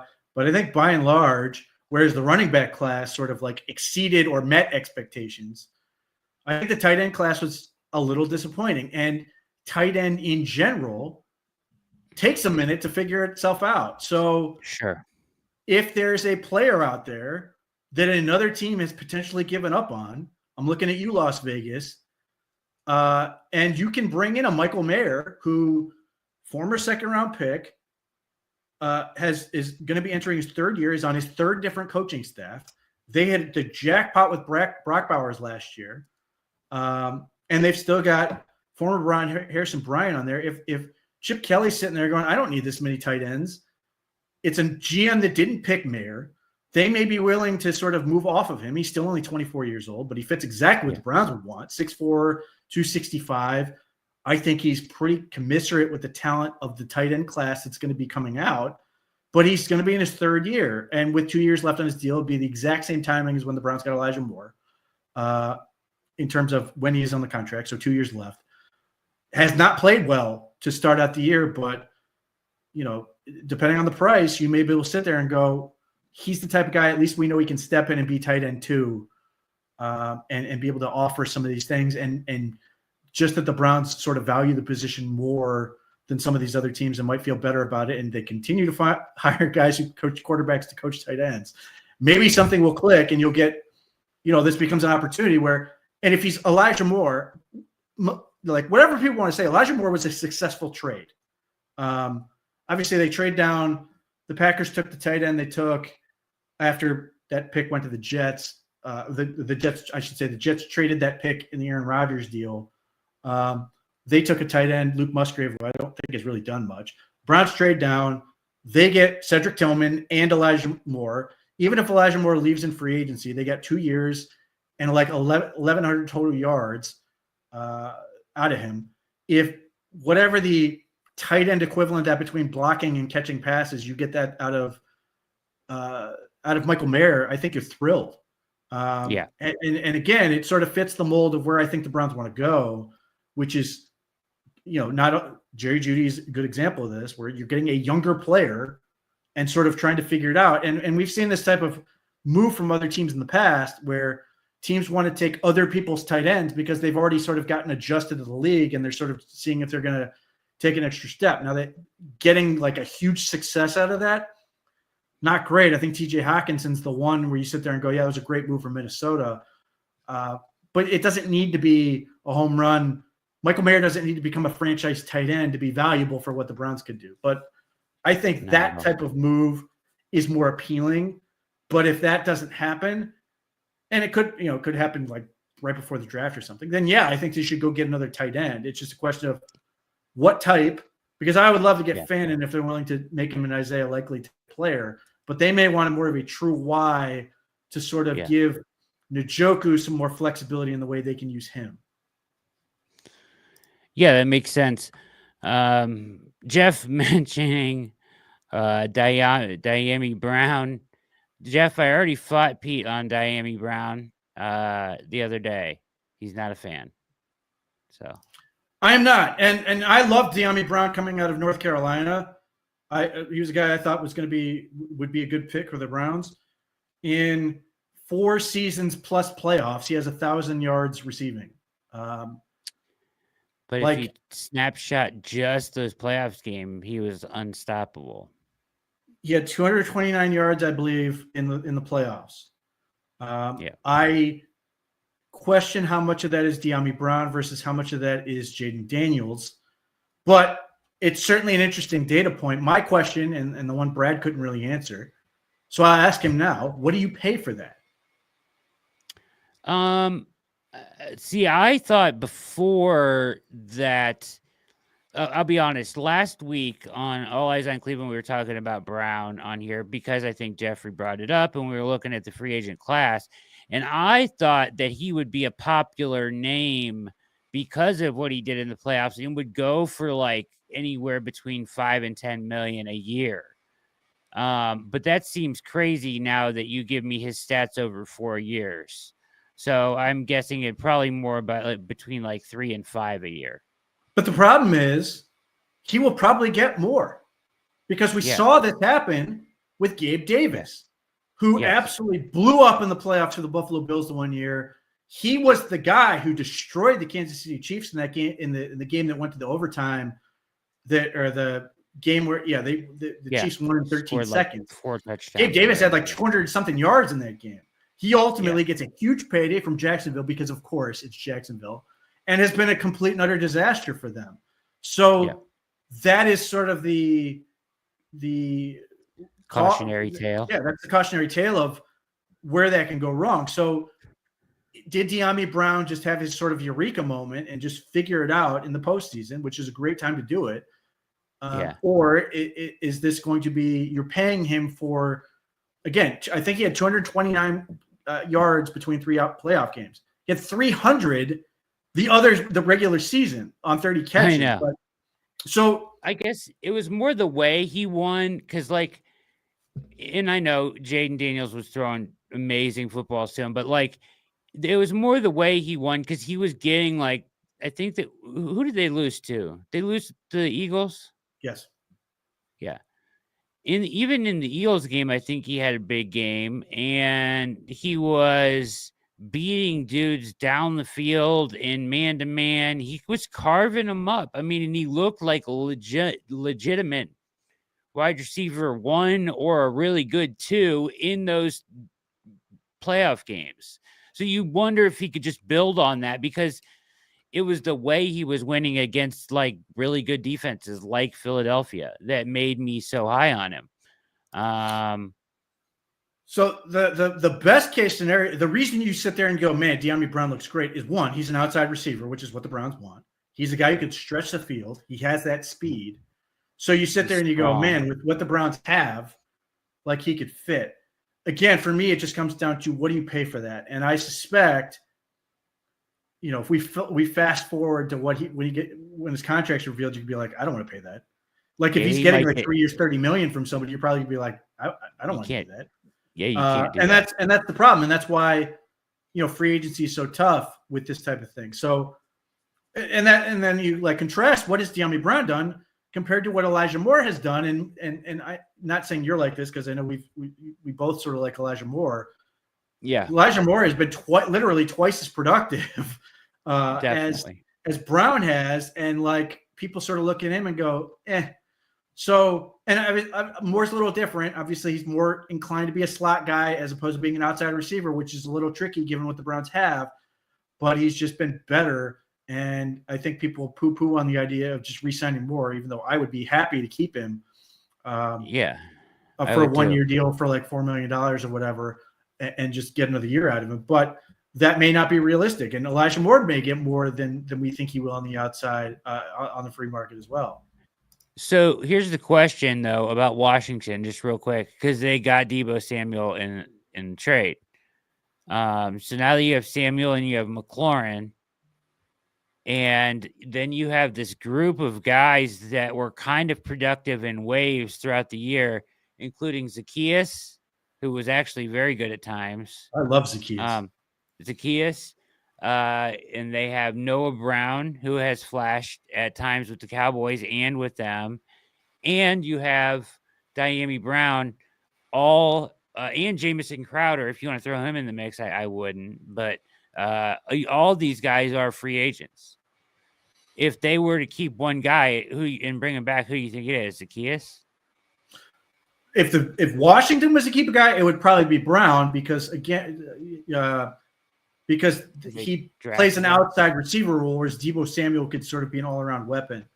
I think Noah Brown or De'Ami Brown? De'Ami Brown. I think Zacchaeus is sort of going to be phased out by virtue of Deebo Samuel showing up. I think he's going to do a lot of things that Zacchaeus was doing. I love Zacchaeus coming out of UVA. super productive little scat back who has absolutely killed the Browns when they played him. Yeah, so he's a guy I'm interested in too. Yes, I would have no problem bringing in Zacchaeus again, though. That now he's a guy who could potentially fulfill he could potentially fill in the Nyheim Hines role that never was, if they want to do that. But again, it's another guy who is better suited to be sort of an off ball motion type player, scat back type, as opposed to another guy who can line up outside. And again, you can win with those guys, but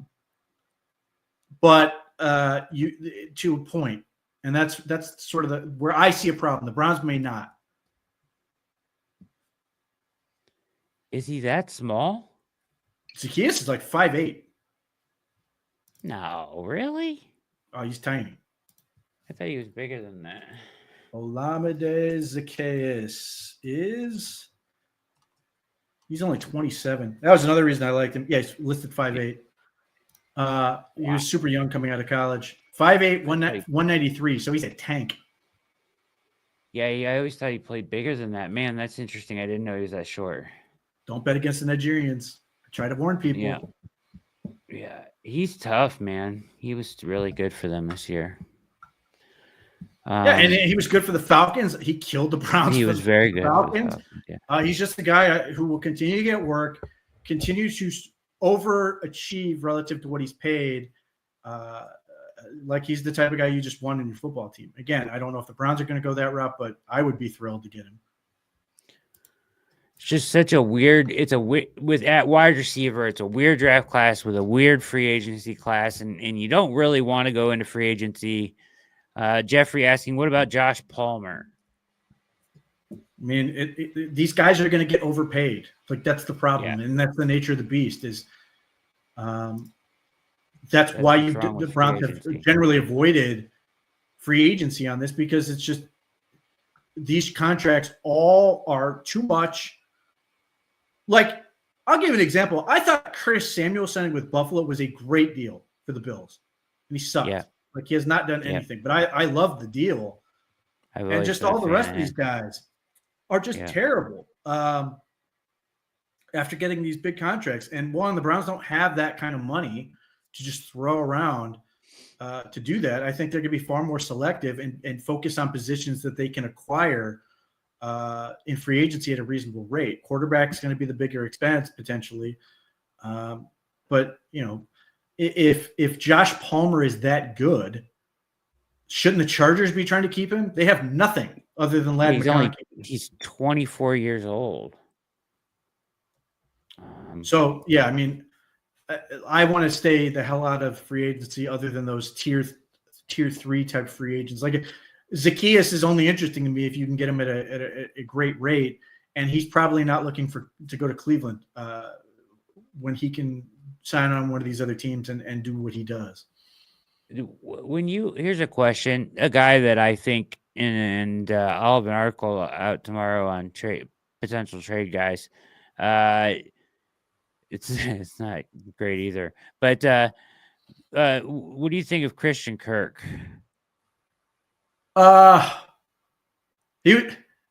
His career seems to have tailed off since he got hurt against the Browns, hasn't it? Yeah. Can he play the X? Probably not. No, and that's the problem. He's a very good slot. He's basically sort of Jerry Jeudy before Jerry Jeudy was. Yeah. He had a phenomenal year with Arizona at that slot, and then obviously got the big payday and looked pretty good initially, but it's not gone well since he got hurt. He's 28. It's second round pick. He's probably going to want more money than the Browns are able to give him. Would not shock me. I think if he's going to take less money, I suspect it would be going to a contender because he's never won anything. Well, I think he's under contract, so I think he's on the trade market. Yeah.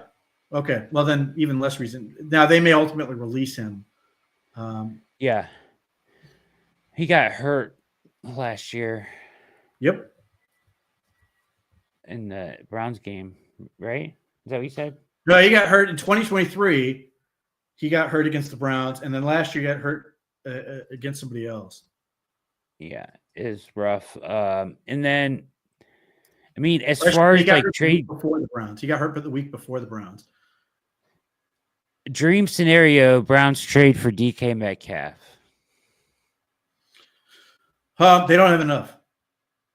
Seattle's asking for the moon. I know. Reportedly, the Packers have called, and the Packers were told that they wanted a first-round pick and one of their receivers. So that's a lot. Even if it was even if it was your 33rd pick, and in this case it'd be Jerry Jeudy, or maybe somehow Cedric Tillman. You might do that, but it would still feel like a lot. Yeah, it would. So here's the thing: what if Green Bay trades for him?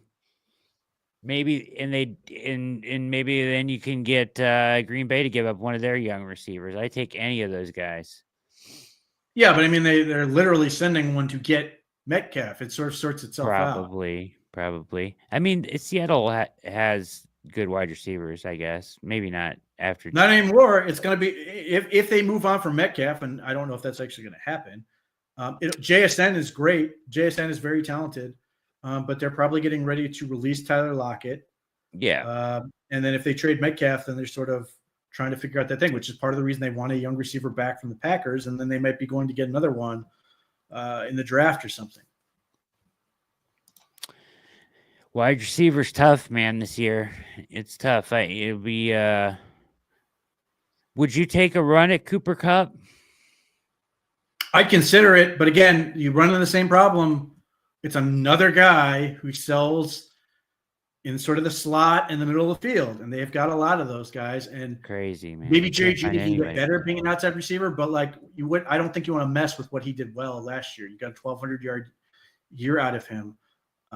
So it's an interesting consideration, but again, maybe the Browns think of this differently. Again, they use so many condensed formations. Maybe it's not as big of a consideration for them.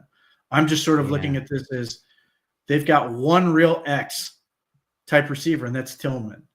They've got other guys that they think can eventually do it, whether it's Thrash or some of these other guys or Michael Woods. But like none of these guys, you're sitting there going, okay, they're getting ready to give you meaningful reps.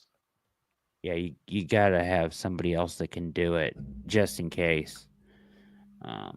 I think they probably realize that and will try to address it in some manner, don't you? Do what? I think they realize that and realize they can't just bank on Tillman being able to do it, and will probably address it in some shape or manner, don't you think? I think they can. I think they believe Tillman can do it, and they need to get more help. Right. Yeah. But I think it would be malpractice to just say we're relying on Tillman, in part because if Tillman were to get hurt, you don't have anything else. But obviously, you can put two on the field at once to bracket your formation. So they need more than just one anyway. I think the Browns would like Tillman a whole lot. And I think they're probably really disappointed that the injury situation played out and he missed all that time, because I think that was valuable potential development for him, because he was playing really well before he went out. And that's where you sit there and you're just like bummed that he couldn't keep playing and continue to get better, and you feel even better about him heading into this year. Yes, Manimal. Travis Hunter could play the X, and yes, Elijah Moore can play on the boundary as well. Some, if you bring him back, right? Like, so at least he provides you an option of a guy that can play on the boundary, if you bring him back, right? Yeah, I mean Elijah Moore can get open against anybody. It's can you get the ball to him, and then is he going to spaz out once he catches it? I love him, but when he gets the ball, he like freaks out and does weird things. He does. Yeah, I mean he can line up wherever you want. Now he may be more inclined to see if he can find somewhere where he can legitimately just line up in the slot consistently, but he can succeed anywhere. It's just he hasn't been able to stack success and to really find some consistency. All right, Pete, this has been the React. We're running up against Garage Beers. Get your beers and go to your garage. It's Garage Beers next here after the React. Pete, any parting words for our listeners tonight? We'll, as you mentioned before, a jam-packed week of stuff to come out here as we get you ready for free agency and everything to come. Yeah, I would tell you, if you're not subscribed, you should be subscribed because you're going to get bombarded with info you're going to want as far as what the Browns are doing. If you are subscribed, keep an eye out because you're going to get bombarded with stuff you're going to want to know. So plenty to keep an eye on from that. Obviously, you can subscribe to all the podcast. You know, if you want the audio of the shows, you can obviously subscribe to the YouTube. That's great. Sign up for the newsletter if you don't want to miss anything. But yeah, this is the time of year where your subscription sort of pays for itself, and you're going to want to know everything that's going on with this team. Look at this question real quick before we go. Listen, I had Brady Cook in my mock draft, and I said it in my explanation, the most anonymous quarterback in the draft. Before I published it, I asked Brad Ward to guess what quarterback I had in the mock draft, and I said it's one that's not been on any mock draft that this site has produced.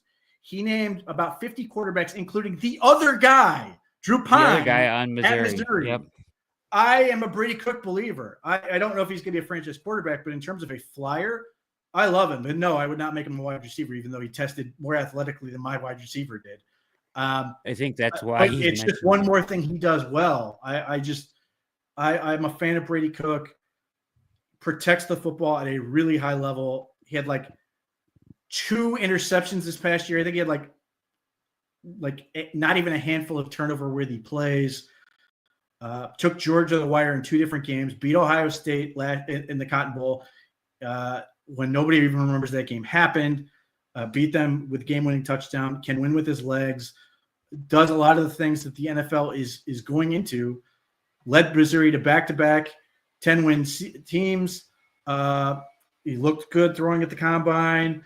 He played through a torn labrum in 2022. At one point in the game, I think in 2023, he was being evaluated for his knee in the hospital for like a half, came back and played. He's a tough SOB who just continues to play, and the numbers aren't eye-popping. He started 3 years at Missouri, has won 3,000-yard season, and you sit there and you go, he had Luther Bird and Theo Weiss, and he didn't have more yardage. But, hey, there are 2 teams that Iowa gave up more than, I think, 20 points on the whole year. One of them was Ohio State, and one of them was Missouri. And Missouri did it without Armin Menbou and without Luther Bird. And Brady Cook just was just that good. Not eye-popping. Diced him up. He is just – if you're trying to find like the guy who just quarterbacks well, I think Brady Cook has a lot of the things that you sort of look for. So he's my sneaky sleeper. I don't think the Browns are going to end up with him because I think they're going to get a quarterback earlier. But if they want to take another one, I will be very curious to follow the career of young Brady Cook. Oh, we will be following now. I'm locked in. I suspect he is going to do – I think he's going to do better than Drew Pine. No doubt about that. No doubt. Even though the site that I looked at had Drew Pine listed above him at the time. Yeah, that just shows you there how bad that was. But thanks for watching the React, guys. Tell a friend. We appreciate you guys all tuning in. Hit like and subscribe. And all the links that Pete talked about are in the description below. We'll take you right to the site. Get you signed up, get you locked in on everything going on over at the OBR. Stay tuned for Garage Beers next. For Pete Smith, my name is Brad Ward. This has been a brand new edition of the React. Have a wonderful evening. We are out.